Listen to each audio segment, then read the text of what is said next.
Good afternoon. I am Adam Caudle. I am entering my senior year at Washington State University as a computer science major. I'm Caitlin Boyd. I'm also a senior in computer science at Washington State University.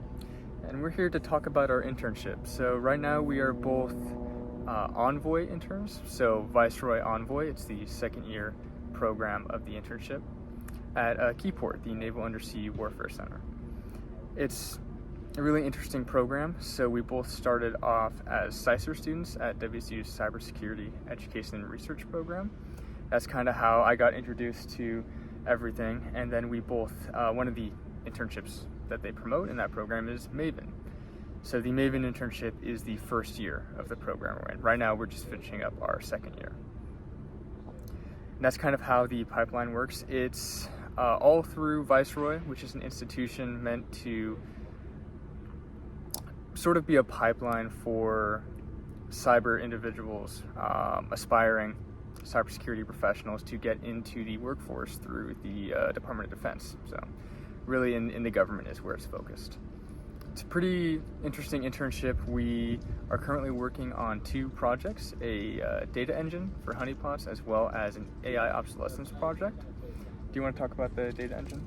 Yeah, so our data engine focuses on Western Washington University has been running 18 honeypots, which are cybersecurity decoys that act as decoy systems for attackers, bots, scanners to kind of like throw themselves at, and then we can collect data from all those attacks and all those hits and eventually use that data to either predict attacks or kind of characterize attacks. They have about 4 years of data from these 18 honeypots, so they tasked us with characterizing that data and creating a data engine to process and possibly output some useful information from all this data.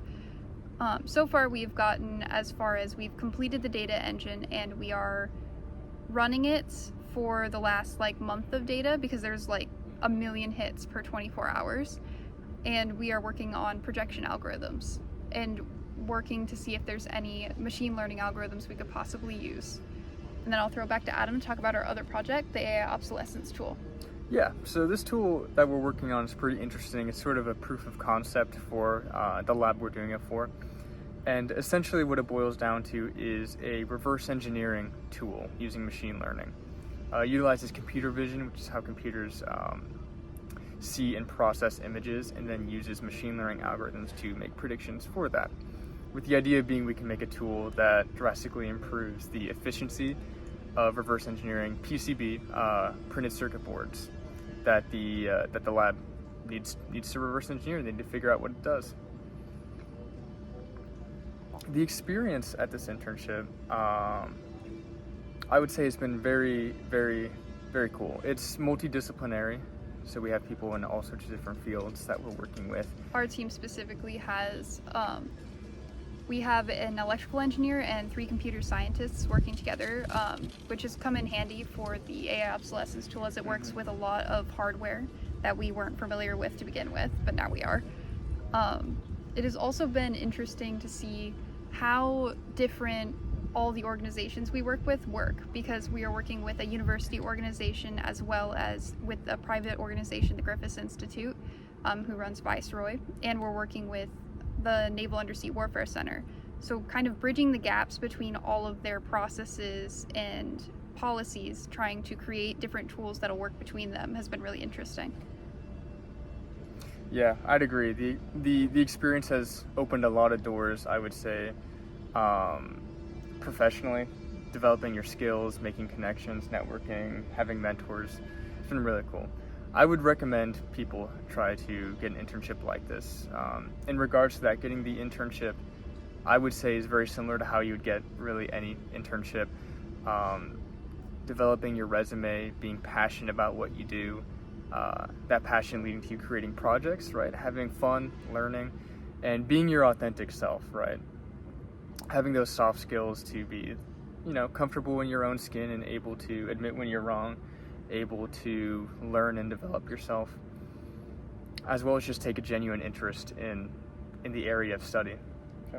I would also say, don't be afraid to apply for that internship, even if you feel you don't have the skills for it, because there's no way you can get those skills without the experience. School can only teach you so much without applying your skills. So either doing projects or applying to internships and going and doing projects with those internships, that's how you learn. So don't expect that you need to know everything before going into an internship. That's what the internship is for, is teaching you those hard and soft skills that you weren't going to get from school. Definitely. I would also say do everything. I think both of us only got down this pipeline by going out and doing extra programs like CISER or the Cybersecurity Club, right? Being invested and going out and doing everything you can is really kind of the key to building your skills and opening those doors.